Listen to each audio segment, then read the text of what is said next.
2016, а врз основа на одредбите. Освен Талат Џафери од ДУИ како кандидат за претседател на Собранието и Движењето БЕСА одлучи да предложи свој кандидат, но се уште не излегуваат со имиња.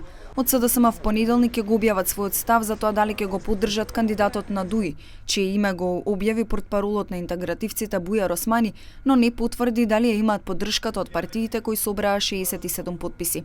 Zoti keni konfirmuar se keni përkrajnë edhe prej Aleancës Përshqiptare dhe për Lëvizjes BESA dhe Leston. Zoti Tallat Џафери do jetë kandidat dhe kryetari i ardhshëm i Kuvendit Републикës Мaqedonisë.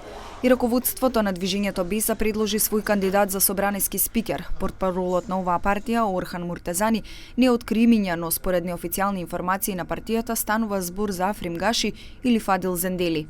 Lëvizja BESA nuk ka marrë vendim për mbështetjen e Tallat Џаферит për kryetar të Kuvendit.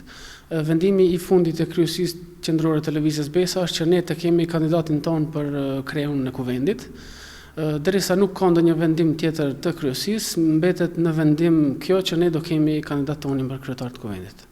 На прашањето од ТВ21 дали ќе го поддржат кандидатот на ДУИ Талат Џафери, социјалдемократите на Зоран Заев рекоа дека ќе почекаат да продолжи конститутивната седница за да го кажат својот конечен став.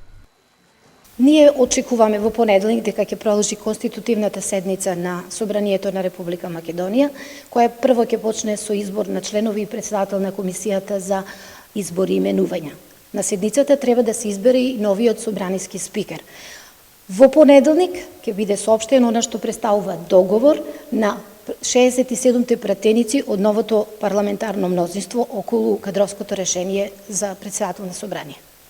Од Алијанса за албанците не одговорија на повиците на ТВ21 за да кажат дали и тие ќе имаат свој кандидат. Ниту од ВМРО ДПМН не добивме одговор кој ќе биде нивниот кандидат за претседател на Собранието. Изборот на собраниски спикер ќе биде в понеделник по изборот на состав на новата комисија за избор и именување.